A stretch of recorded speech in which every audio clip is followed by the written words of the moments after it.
구약의 선지자들이 하나님의 말씀을 전할 때 특별히 똑같은 방법으로 말씀을 전한 것이 아니고 때때로 이 꿈에 나타난 하나님의 계시를 전할 때도 있고 또 하나님께서 말씀하신 것을 단순히 입으로 말씀으로 그냥 말로써 전할 수도 있고 그 외에 오늘 성경의 말씀에 보니까 이 상징적 행동으로 하나님의 계시의 말씀을 전할 수도 있다 하는 사실을 알게 됩니다.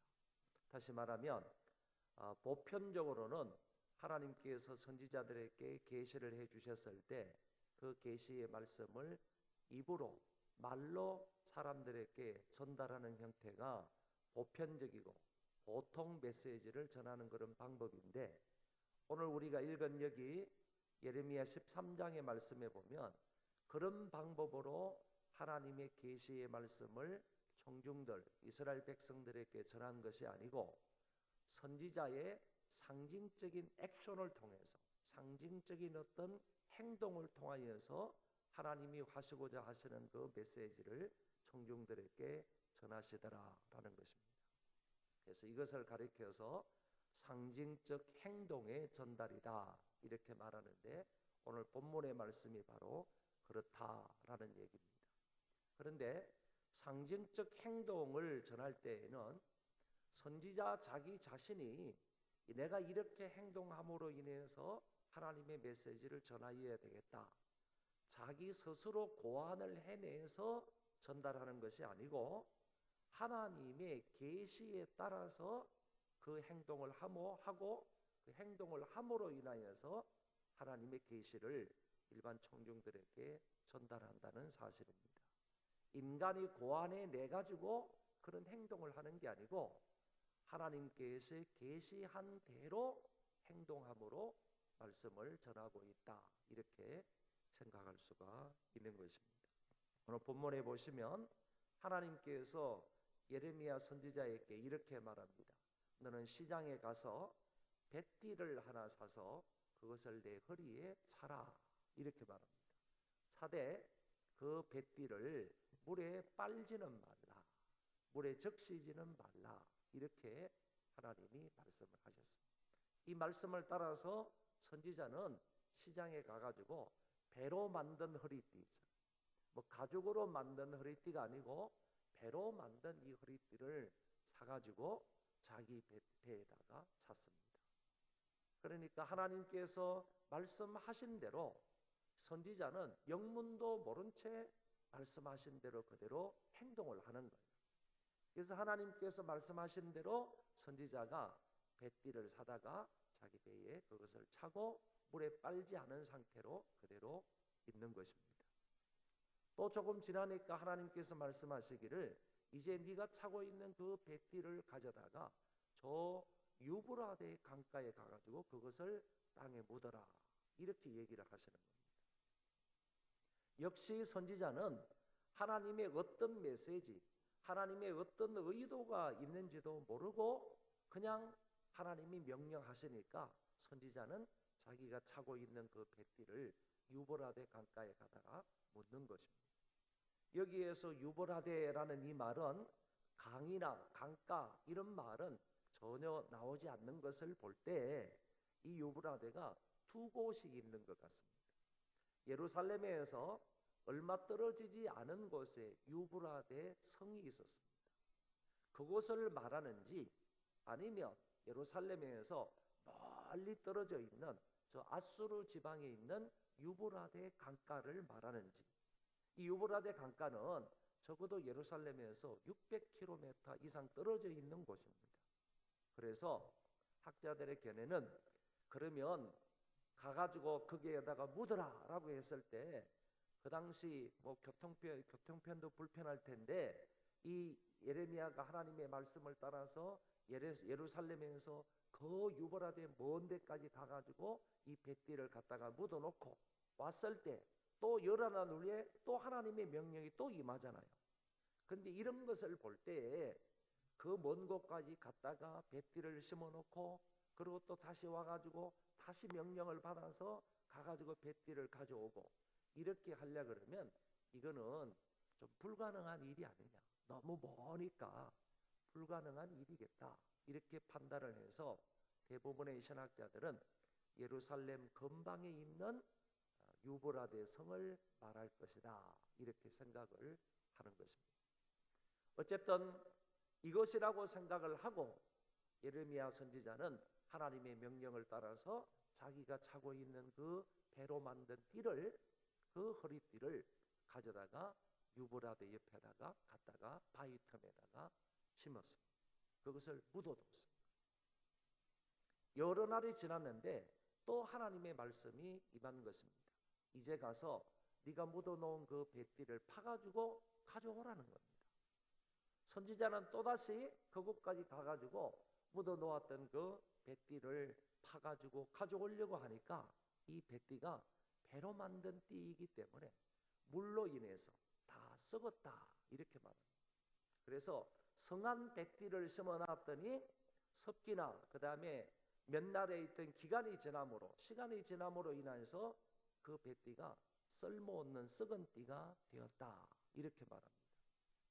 썩은 띠가 되었는데 이 썩은 띠가 되은 이 썩은 띠를, 그 배띠가 썩은 띠, 아무런 쓸모없는 그 썩은 띠가 되었을 때 그 썩은 띠를 가져왔으니까 예레미야 선지자가 그때 하나님의 말씀이 임한 것을 듣고 하나님께서 이스라엘 백성들에게 어떤 메시지를 전하시고자 이렇게 하셨는지를 깨닫게 된 것입니다.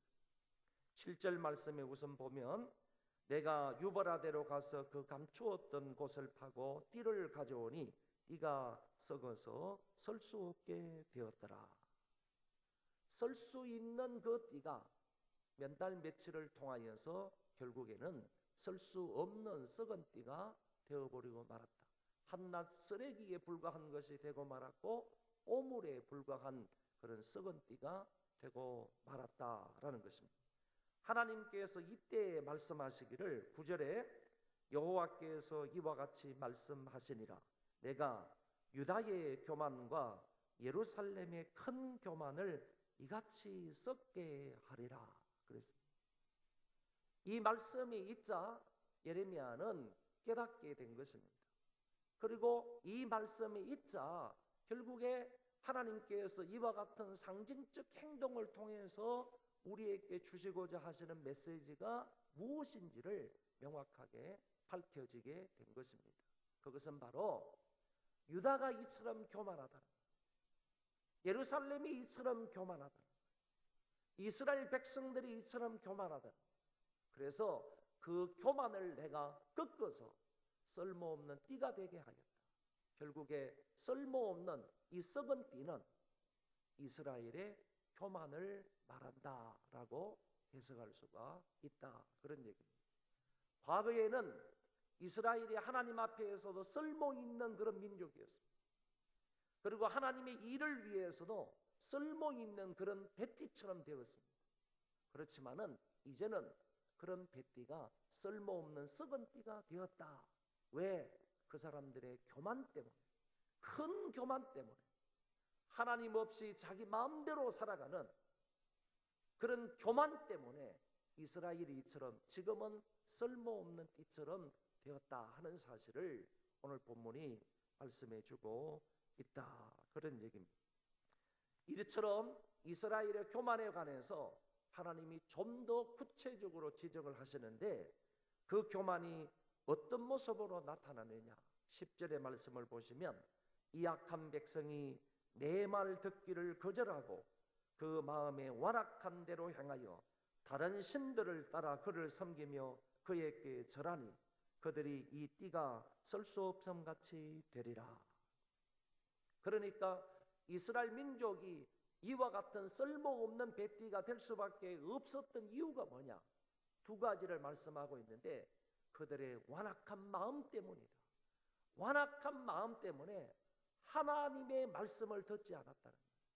여호와께서 선지자들을 통하여서 비록 예레미야 선지자뿐만 아니라 수없이 많은 여러 선지자들을 통해서 그 시대마다 하나님께서는 말씀하시고 또 말씀하시고 경고하시고 또 경고하시고 너희들 이렇게 살아서는 안 된다. 너희는 이렇게 살아야 된다. 누차 수없이 하나님께서 아비의 심정으로, 어미의 심정으로 자기 자식들에게 말씀을 하셨지만은 이스라엘 백성들은 마음을 완악하게 하여 하나님 여호와의 말씀을 듣지 않았기 때문이다. 여호와의 말씀에 귀를 닫고 그 말씀을 듣지 않은 결과로 이와 같은 쓸모없는 뱃띠가 되었다. 이렇게 말씀을 하시는 것입니다. 두 번째 이유는 너희들이 나를 버리고 우상 숭배했기 때문이다. 우상 숭배했기 때문이다. 이거는 하나님의 말씀을 듣지 않은 또 다른 결과라고도 말할 수 있습니다. 하나님의 말씀을 잘 들었다면 1계명, 2계명은 지킬 것 아니에요. 여호와의 말씀을 다 듣는 사람이라고 하면서 1계명, 2계명을 안 지키는 사람은 없을 것 아닙니까? 하나님의 말씀을 완악한 마음으로 듣지 아니하고 받아들이지 아니했기 때문에 이 백성들이 두 번째 단계의 죄에 빠지는 겁니다. 그게 바로 하나님을 멀리하고 우상 숭배하는 죄를 짓게 된다는 얘기입니다. 이 백성들이 이와 같은 두 가지 죄로 인하여서 이것도 다 교만으로 인하여서 일어나는 것이죠. 하나님의 말씀을 듣지 않고 마음에 완악한 마음을 가지고 교만한 마음을 가지고 있기 때문에 이 사람들이 우상 숭배에 빠지고 하나님의 말씀을 듣지 않고 하나님을 경외하지 않게 되었다. 그런 얘기입니다. 이런 두 가지 이유를 하나님께서 명백하게 밝히신 것입니다. 다시 말하면 이스라엘의 교만으로 인하여서 썩은 뱃띠가 될 수밖에 없었던 그 두 가지 이유를 너희들이 내 말을 듣지 않았기 때문이고 딴 길로 가서 우상을 섬기고 그 앞에서 절하며 우상을 경배했기 때문이다 하는 사실을 하나님이 명확하게 그 이유까지 말씀을 하셨습니다. 그러시면서 하나님이 이스라엘 백성들에 대한 원래의 계획을 말씀하시는 마지막 11절에서 하나님 여호와께서 이스라엘 백성들을 통하여서 하시고자 하셨던 원래의 계획을 11절에서 말씀을 하시면서 당신의 그 안타까운 마음을 표현하시는 것을 엿볼 수가 있습니다. 11절 말씀을 다 같이 읽어봅시다. 여호와의 말씀이니라. 네가 사람의 허리에 속함같이 내가 이스라엘 온 집과 유다 온 집으로 내게 속하게 하여 그들로 내 백성이 되게 하며 내 이름과 명예와 영광이 되게 하려 하였으나 그들이 듣지 아니하였느니라. 아멘. 하나님의 원래 계획이 무엇입니까? 이스라엘 백성들을 통해서 하나님이 무엇을 하시고자 하셨습니까? 여러분 여기 성경에 보니까 뱃띠가 어디에 속했다고 그랬습니까? 내 허리에 속했다고 그랬습니다. 뱃띠가 내 허리에 속함같이 하나님 여호와께서 이스라엘 민족을 이 백성을 자기 허리에 두셨다고 그랬어요. 이거는요 하나님께서 긍휼과 자비와 사랑을 베푸심으로 인하여서 당신의 백성들을 이처럼 가까이 두셨다라는 말이에요. 내 중심에 두셨다는 얘기예요. 내 중심에 당신의 백성들을 두셨다. 뱃띠가 자기 허리에 속함같이 이 민족을, 이 백성을 하나님께서는 당신의 허리에 속하게 하셨다. 그러므로 내가 이 백성들을 이처럼 가까이 함으로 이 백성들을 통해서 하시고자 하셨던 일은 이 백성들로 하여금 하나님의 이름을 빛나게 하고 하나님을 찬송하고 하나님의 영광을 드러내게 하기 위해서 이 백성들을 내 허리에 두셨다. 이처럼 가까이에 두셨다. 그런 거로 이스라엘 백성들이 하나님이 이렇게 가까이 해주시는 은혜를 받았으면 하나님의 허리에 속한 사람이 되었으면 마땅히 그의 백성으로서 아버지 하나님의 이름을 높이고 하나님께 영광을 돌리고 많은 백성들에게 하나님이 이런 분이시다라는 사실을 드러내며 선포하며 살아야 했는 것이 마땅하다 이 말. 그런데도 하나님께서는 이처럼 가까이 해서 내 뱃띠처럼 사용했던 이 이스라엘 민족이 그렇게 행하지 아니하고 하나님을 오히려 멀리하고 멀리 떠나서 우상 숭배하며 이와 같은 완고한 마음을 가짐으로 인하여서 하나님께서 이제는 쓸모없는 뱃띠가 되었으므로 내가 그들을 버리겠다, 이렇게 말씀을 하셨습니다. 내가 너희를 버리겠다. 내가 너희들을 가까이 해서 내 민족이 되게 하고 내 이름을 전파하며 나의 영광을 찬송하게 하기 위해서 너희들을 내 뱃띠처럼 이렇게 가까이 두었는데, 너희들에게 은혜와 사랑과 복을 베풀어 주었는데 너희들은 그것을 잊어버리고 나를 멀리 멀리 떠나서 오히려 나의 수치거리가 되었다. 나의 자랑거리였던 너희들이 이제는 나의 수치거리가 되었다. 이렇게 말씀하시면서 하나님께서는 쓸모없는 이 뱃띠를 버리겠다. 바벨론 나라의 포로로 잡혀가게 하겠다. 바벨론 나라의 포로로 넘겨주겠다. 내 뱃띠처럼 나와 항상 가까이 있던 너 민족들, 너희들을 바벨론 나라에 팔아버리겠다. 하나님께서 이렇게 말씀하시는 것을 볼 수가 있습니다. 여러분, 하나님 없이 하나님 말씀대로가 아닌 자기 마음대로 살아가는 것이 교만입니다. 이 교만은 작은 교만이 아닙니다. 오늘 하나님께서 친히 말씀하시는 것을 엿볼 때 내가 너희들의 교만, 내가 너희들의 큰 교만을 보아서 안다고 그랬습니다. 하나님께서 오죽하면 큰 교만이라고 했겠어요. 내 없이 살아가는 그 민족, 나 없이 살아가고 내 말도 무시하면서 살아가는 그 민족을 크게 교만한 자다, 하나님이 이렇게 말씀하십니다. 여러분, 교만은 하나님 없이 자기 마음대로 살아가는 자들 교만한 자랍니다. 그렇게 큰 교만한 그런 사람들, 이제는 쓸모없는 뱃띠가 되었다, 하나님이 말씀을 하셨습니다.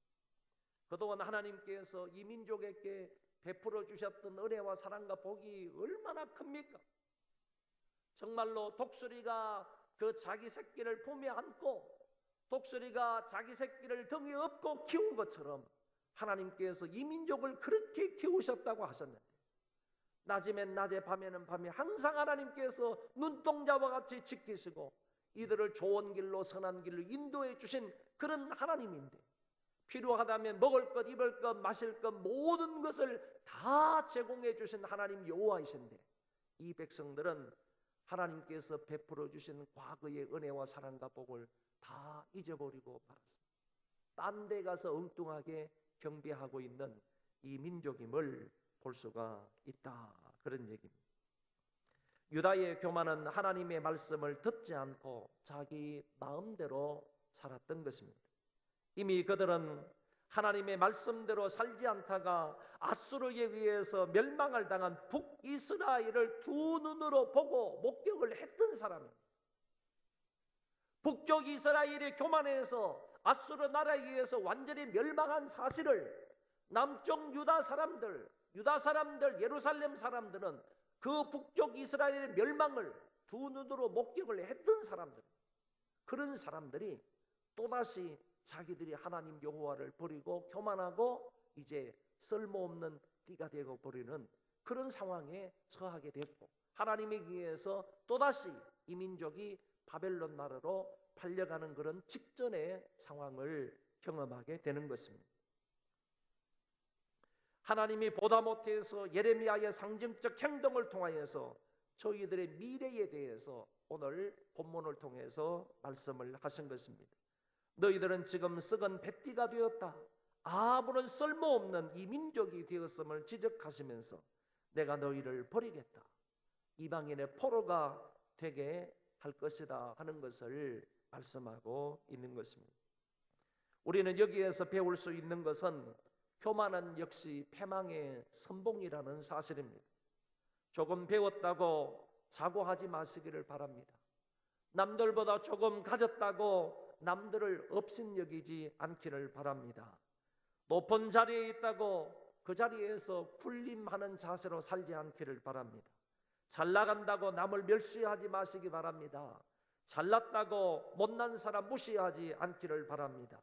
교만하면 하나님이 그 사람을 팍 밀쳐버리시겠다, 이렇게 말씀하십니다. 겸손한 자에게는 은혜를 주시지만은 교만한 자는 하나님께서 물리치신다. 이 말은 그 사람을 앞에 세워놓고 하나님이 팍 밀치신다는 얘기입니다. 여러분, 하나님 전능하신 손길로 교만한 사람을 팍 밀치면 그 사람이 어떻게 되겠습니까? 콧김에도 모든 세계가 다 날아갈 수 있는 전능하신 하나님이신데 그 사람 앞에 하나님께서 팍 밀어붙이시면 그 사람이 어찌 일어날 수 있으며 살 수가 있겠습니까? 교만한 사람을 이렇게 행하신다. 하나님이 분명히 성경을 통해 말씀을 하셨습니다. 오늘 저는 간절히 바랍니다. 겸손하여 하나님을 가까이 함으로 하나님의 이름을 높이는 자들 되시기를 바랍니다. 겸손하여 하나님의 띠에 그대로 붙어 있으면서 하나님이 가까이 해주실 때 여러분도 하나님을 가까이 해서 하나님의 그 허리띠에, 하나님의 허리에 여러분들이 꼭 붙어 있으면서 주의 영광을 드러내는 그런 삶을 살 수 있기를 바랍니다. 여러분, 교만하면 개인도 망하는 것입니다. 교만하면요, 개인도 뱃띠처럼, 썩은 뱃띠처럼 된다는 얘기예요. 교만하면 우리의 가정도요, 썩은 뱃띠처럼 되는 거예요. 교만하면요, 썩은 뱃띠처럼 우리 교회도 될 수 있어요. 교만하면요, 나라와 국가도 마찬가지입니다. 교만하면요, 하나님 없이 지 마음대로 살아가고 위에 앉았을 때 하나님 없는 것처럼 생활하면요, 그런 사람은 다 망하게 되어 있어요. 망하게 되어 있어요. 여러분, 세계 역사를 다 보세요. 인류 역사를 다 살펴보시란 말이에요. 교만해서 지금까지 버젓이 그리고 당당하게 서 있는 사람이나 교만해도 지금까지 버젓이 당당하게 서 있는 나라가 어디 있습니까? 어디 있습니까? 하나님 없이 살아가는 사람, 자기가 높은 자리에 있을 때에 나 위에는 아무도 없다라고 하면서 지 마음대로 행동하고 말하고 다니는 사람은 하나님께서 분명히 심판을 하시는 거예요.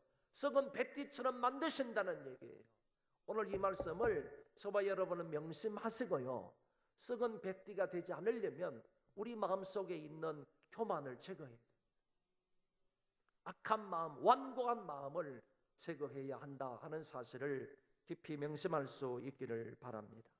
우리 찬송 주님 뜻대로 살기로 했네, 이 찬송 부른 후에 우리 여러 면에서 교만했던 것을 용서하여 달라고 하나님 앞에 기도하시고 겸손하여 주의 이름과 영광을 높이는 자로 살게 해달라고 하나님 앞에 기도할 수 있기를 바랍니다.